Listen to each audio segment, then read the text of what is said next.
everybody, it's Safi and Marco dish out on the movies. And it's almost 2025. And what do we have to do? We have to do a review. And we don't have a lot to say. Well, I already did a review. I did a 40 to 50 minute review. Okay. But Safi watched the movie. Safi watched Nosferatu. And it's hilarious because, usually Safi is so much nicer about movies. But for this one, she finished the movie and she had about, cursed the movie's name and cursed the director. And she spat in the faces of the Johnny Depp's daughter and shit. And, she was like, what was up with that? That's basically like her review of the movie. That was Johnny Depp's daughter? Yeah. The main woman? Yeah. Wow. You couldn't tell? No. I'm shocked. No, I did not do all that, but I did not like the movie. I was very disappointed. I have been looking forward to watching this because I've been reading, I'm still reading this, I'm reading like a Christmas mystery book series, so it's about these mysteries that just take place at Christmas time. Either at Christmas time, like now, or in December, or in July. You know what was a big mystery on this channel, Safi? What? The mystery of the delinquent missing reviewer named Safi. Oh, God. That was like you, the whole month of September. So anyway, December. So That's what I said. I've been looking forward to having something like this, like a scary movie, a horror movie, something different to watch in amongst the sap. A vampire movie, too. Yeah, and Nosferatu, and I never really watch trailers, and they have really been, or they had been hyping this movie up a lot and showing this girl, which I guess is Johnny Depp's daughter, over and over again. And I thought, oh, this is going to be really a different take. And they called it Nosferatu. So I started watching and I'm like, what is this? Because I've read the Dracula book, the original Dracula book, and I've seen all these vampire movies, and I've seen the Dracula, the story, that's based on the book, pretty much loosely based movies, and I'm thinking, the name of this is Nosferatu, and the way they advertised it just kept showing this girl all the time. Well, see, what I thought was, I was so excited because they would keep on, cheating the shots of Count Orlok, they would show a shot of him turning around but not fully turning around. Or they would show a shot of him in the blurry, a blurry close-up with the other guy in the background. And make it, really mysterious about what he looks like. And so I thought, maybe the trailers just are not showing the meat of the movie. Maybe the movie is going to have a ton of surprises. And the look of Count Orlok is going to be so scary that it's they're purposefully hiding it from us. But no, the reason why it's like that is because in the movie there is no meat and potatoes, and they hardly show Count Orlok at all because he looks like shit. So he doesn't look scary at all. He just looks like he has a disease or something. He looks like he's got syphilis or something all over. Yeah. And the thing is, everybody, if you want to see, I'd say the scariest looking Nosferatu is the original silent movie. Yeah. Which was probably made 100 years ago or something. It was 1922. So, and they didn't have the knowledge yet and technology to do a lot of special effects, but his makeup, his look, down to his fingernails. And they could just do a shadow.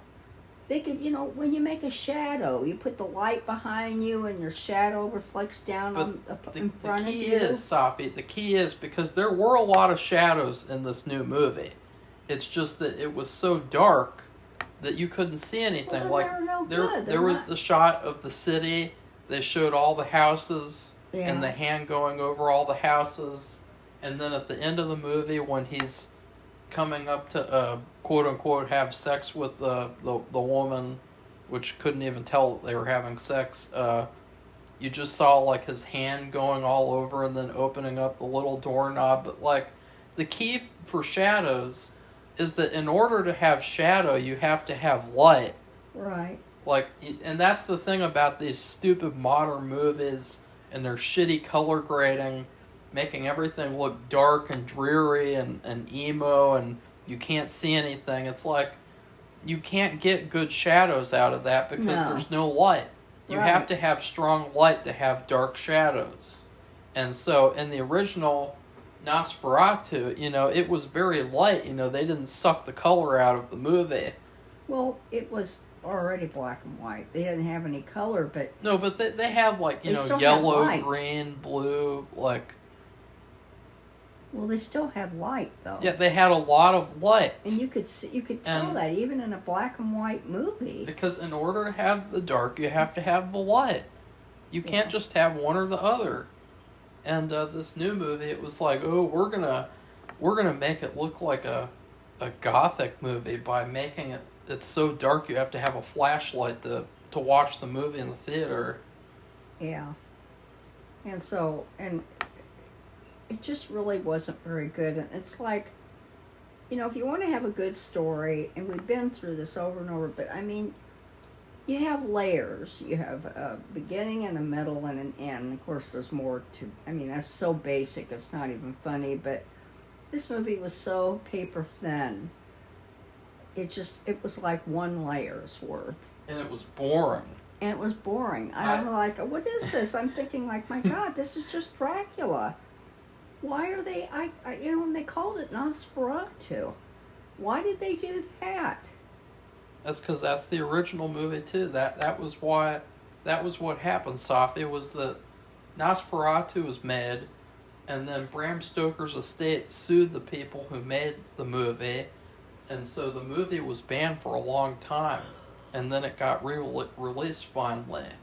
So, there was a big controversy around that because that they wanted to make like Dracula but different, and there's a lot of things that the original one added that Dracula didn't have, like the sunlight thing. The sunlight thing came from Nosferatu. It didn't come from Dracula. And Dracula... What Marco was talking about is when a vampire, it gets in the light, then it melts not melts, but it catches on fire and burns up. Well, that didn't really happen. In Dracula, he couldn't care less about the sunlight. Right. He's too badass for that. But in Nosferatu, it's like, oh no, the sunlight. Ooh. Well, and even and they even said this in the making of it. Well, Marco said it too, was that they didn't have the technology. With the sunlight. You said they could not... No, Safi, I didn't say that at all. That has to do with the nighttime. Well, anyway, in this movie, there just was nothing. They didn't really... In fact, they show the end, and you can see it's plainly light outside, but there was no fire, there was no smoke, there was no burning, and everybody screaming, and you have your mouths open in withering cries of pain. It wasn't anything like that. I mean, it was just terrible. It was a terrible movie. I was really mad. I was really looking forward to watching Talk it. about the demon, Safi. They kept what's talking a demon? about... There's a demon somewhere? This creature is a demon. And I'm like, I've never, like I said, I've read the book. I've seen all these different versions of Dracula or Nosferatu. Nobody has ever used the word demon In fact, the word demon comes up in that movie Terrifier. That is, and that I hadn't heard that before either in this latest Terrifier movie, Terrifier 3. It's a Christmas movie with where he's dressed as Santa Claus, which was bizarre. And he blows up kids in the mall. Safi, don't spoil that movie for people who didn't see it. Well, anyway, they talk about him being a demon. I'd never heard that, but they talked about this in this movie, Nosferatu. Like, that's not in the book. There's nowhere, anywhere that says Nosferatu's a demon or Dracula's a demon. There's nothing about demon anywhere. So anyway, I'm just really disappointed. So well, and all the cult stuff in the movie, I mean, here's the thing. It's like in the Dracula book, one of the things that they didn't really touch upon was the fact that Dracula in the book was doing magic and was doing dark magic and did have a lot of these powers that they didn't even get into in like the Bela Lugosi version and all the other versions. So I guess this was kind of like a cheap attempt at like, let's add the magic into the, like, because the thing is like this director guy, he puts occult stuff in everything that he does, and I thought it was hilarious because, you know, in the first scene where Jonathan or Thomas, whatever the fuck, when he's meeting with the guy who's giving him the assignment to go see Count Orlok, you can see on his desk. They show a close-up of the papers on his desk, and he's got all these, like, satanic, weird cult writing pieces of paper all over the place, and it's like, you can clearly tell that this guy's got some weird occult stuff going on, and it's just hilarious, because it's like, what did he have to have, like, a big giant piece of paper that says, like, I'm a Satanist, and you're an idiot if you go see Count Orlok? Like, it was so stupid, like, how long had Jonathan been working for this guy, and he's never figured out that he's this like secret Satanist, even though he's got all the Satanist papers and just on top of his desk. This was back in the 1800s. Yeah, a long time. I saw something like that would really stand out. Yeah, I mean, it was so stand out. It would be such an anomaly. You think about the way things were. He's got a fucking pentagram on his desk on a piece of paper. It's like, you know, if somebody from that time period saw a pentagram, they'd be like, whoa! They would act like they just saw something like, whoa! But he doesn't even notice. So, anyway, the only thing I would suggest, if you wanted to see this movie, to see Johnny Depp's daughter and how she does, which I guess she does a good job, but it's just a terrible movie. What do you have a thing for her? No, I can't believe it. She would be that old too. I would think she'd be like a 20-something-year-old. She's in her 20s, but in her interviews she acts like she's in her teens. Oh. Honestly. Well, I didn't see any of that. But like I said, that for curiosity's sake. But other than that, it's a terrible movie. Don't waste your money. Let's get into. I gotta say this because I forgot to say this in my review. Okay, well you say it because we have to do New Year's.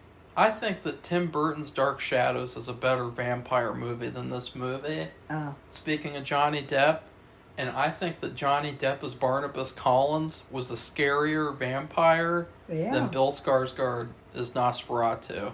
That character, the way they made him look, and they hardly showed him the whole movie. They didn't show him because he looked like shit. They didn't show his shitty costume because he looked like shit. I don't even know what that was. Yeah, that was a costume? It was just all makeup. He had I guess a whole bodysuit, like the Penguin or something.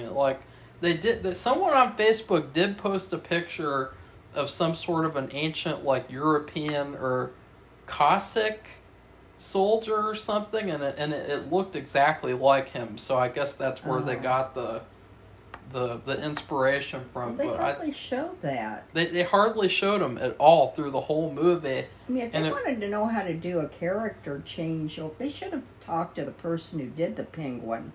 for the show, The Penguin. Oh. They knew how to do it. I mean, if they wanted to do that, they should talk to him or her or of the team or whatever, because it was nothing. It wasn't anything special at all. What else do you have to say about the movie, Safi? I'm just disappointed, and that I'm not gonna say anything else about it. Well, Just I gotta don't say, waste your money. I have decided, Safi has decided too, Bram Stoker's Dracula is better than Nosferatu. Because at least it's a more sensical story. At least it makes more sense. Like, there was a lot of times in this movie, I didn't even know what the hell was going on. No, Because I could barely understand people. I could barely understand Nosferatu. Do an impression of Nosferatu, Safi. I can't. Do an impression. Can't. I'll start coughing. Do an impression. And it's almost midnight, so Do we an really impression. have to stop. Do an impression of Count Orlok. I can't even do it. So the voice is so low. I'll probably start coughing, and then Marco will complain. I can't do it. It's got a really low, gravelly What should I say? voice, and you know what? I'll do the voice. Tell me what to say as Count Orlok. Give me a line what to say. Well, he sure doesn't say, "I'm going to suck your blood." I don't know. It was hard to understand what he was saying anyway. Here, I'll think of something. I don't know. I don't know. You don't have to do that. Because it's really bad, Safi. I mean, this movie's really, really bad. Oh, Yeah, okay. is. I know what to say. Christopher Lee's Dracula was better. Doesn't that sound like him? Yeah. That sounded a lot like him. I probably would have had a big That would be coughing really attack. hard to do that voice all day on set. Ugh. And my throat's sore from doing that. Oh, I know. I really heck. He could have heard his voice. I think he did. I think that the person who trained him, they warned him that he ruined his voice. But, like, Safi, what were they thinking? Like, they didn't add anything new. Well, They no, didn't I add know. anything new at all. Well, they tried to bring this girl. I don't They know. basically made her the center of attention, which is like the typical 2024 thing. Like, let's make it all about the female character. And it didn't make any sense to me. She's That's the what I mean. center of story was no everything. good. They tried to make she says, I mean, I was so confused because in all other respects it was just like Dracula, the book Dracula, and the story Dracula. But then they bring this girl in, and she's the wife of the guy who goes to see Nosferatu, which is Dracula, in his his home way in the Carpathian Mountains in Europe, and so usually in the story it's the friend, her best friend, that gets being visited by Dracula, and she's having fits in bed. But they did do that later on in the movie for was like hardly 5 any at all. minutes. And it was was at just the 5 end. minutes, yeah. It was near the end. The best friend's kids get killed, and then she gets killed. Right. And right. then they had this weird thing, and I didn't even get this when I was watching the movie, but apparently when Aaron Taylor Johnson, when he was visiting his wife's grave, apparently he takes out her body and has sex with it. Oh my God. But see, I couldn't even tell that. I couldn't even tell that at all. And see, it might just be another thing of like those sex police are so retarded that they made it to where you can't even understand that that's happening, which is like the typical thing that they do. But like, I didn't even understand that was going on. Like, did you, Safi?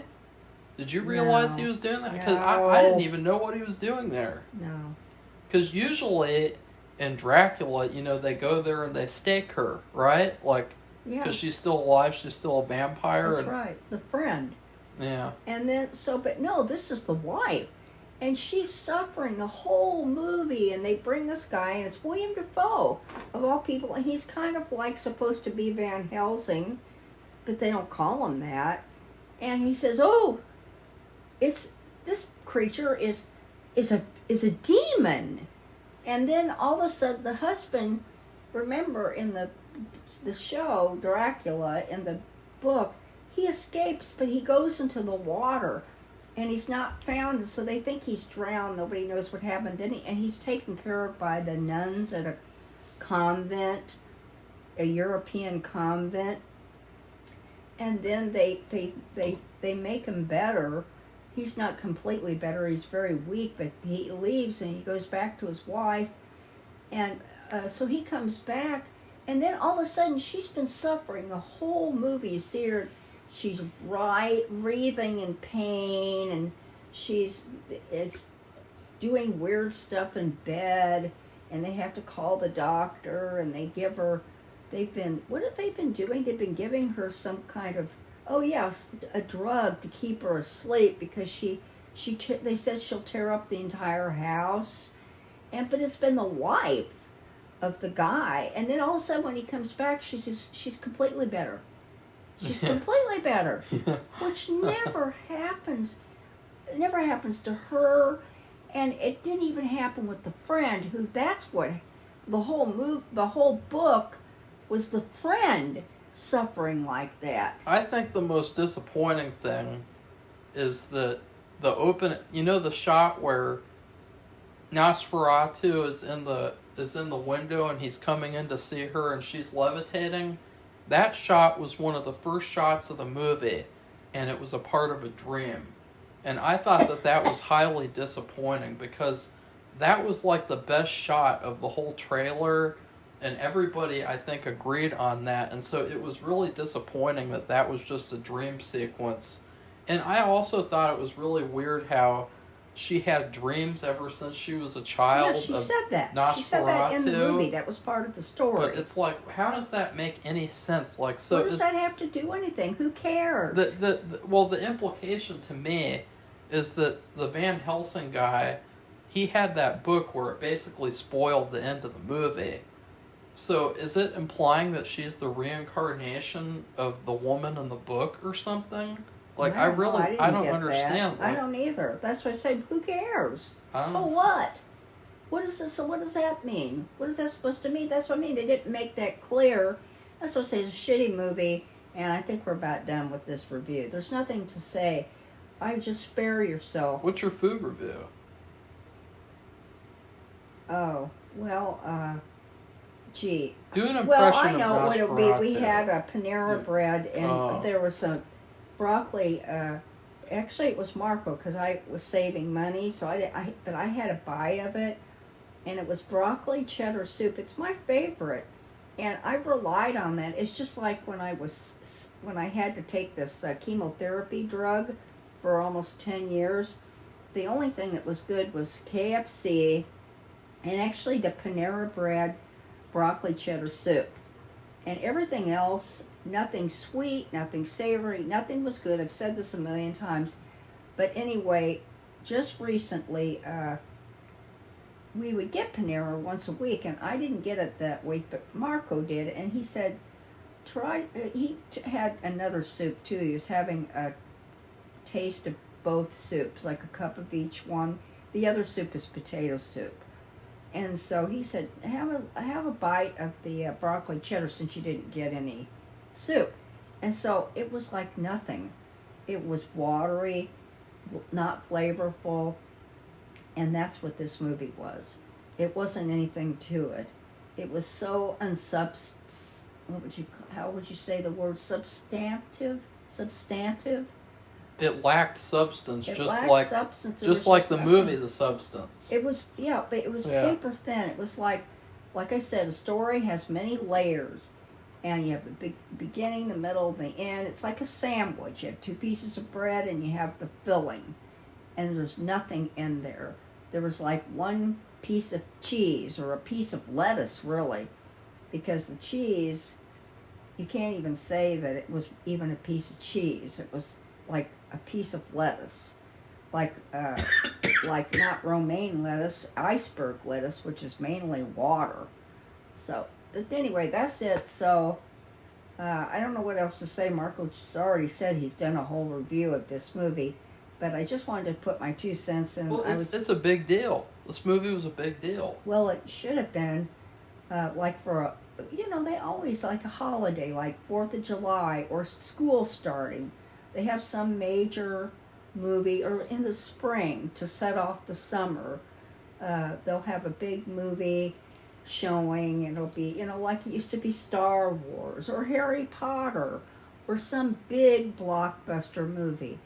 And this was kind of like, probably they equated this with the Christmas holiday blockbuster, and it's no good. It's just no good. And I feel bad for Johnny Depp's daughter, because her father's so famous. God, you really have a thing for her. No, I don't. Yeah, you do. And he's done so many Yeah, big movies. Like, I just think they showed Willy Wonka over and that's not the first one was probably the best Willy Wonka. But anyway, he's been in all these. She's been in quite a few things. I don't know. I've never seen her before. She's been in some things. So anyway, don't see the movie. She was in Yoga Hosers. Don't even bother. And because you're not going to miss anything. Because I thought this was her debut or something. And Mark was telling me she's been in a bunch of stuff. I've never heard of her. I think she started off in Kevin Smith movies, the Yoga Hosers and Tusk. Oh, you're kidding. Huh. Yeah. How's that guy doing? He's trash now. Oh, that's too bad. Well, lately he's just been making sequels and remakes to stuff that he made before, which is really bizarre. Okay, so everybody, Happy New Year, and you can only hope and pray that we have a Happy New Year. A good year, and say also, Happy New Year. The one thing I forgot to mention, because Safi kept on. Safi, you kept on derailing me. This is a big plot hole for the original movie and all the other versions, but who puts out the food for Jonathan? Does Count Orlok go in the kitchen and prepare all this food? That is a gaping plot hole. I know. It is so hilarious to think about Count Orlok going to the kitchen to cook a chicken for Jonathan, to make a cake, to bake a cake for Jonathan. It's just hilarious. Like, they should make a skit of him doing that, because I can't imagine it. I don't understand. Where did he get that food from? Especially the way he looks, because really all through the movie, they don't really show a lot of him, because it's so dark, you can't see him, but they do his voice. So what, did the voice make the food? Like a disembodied voice? So anyway, make sure you watch Hell's Kitchen this week. Coming up. Oh yeah. It's that's finally coming back. Back in January. Oh yeah. So goodbye, everybody. Bye.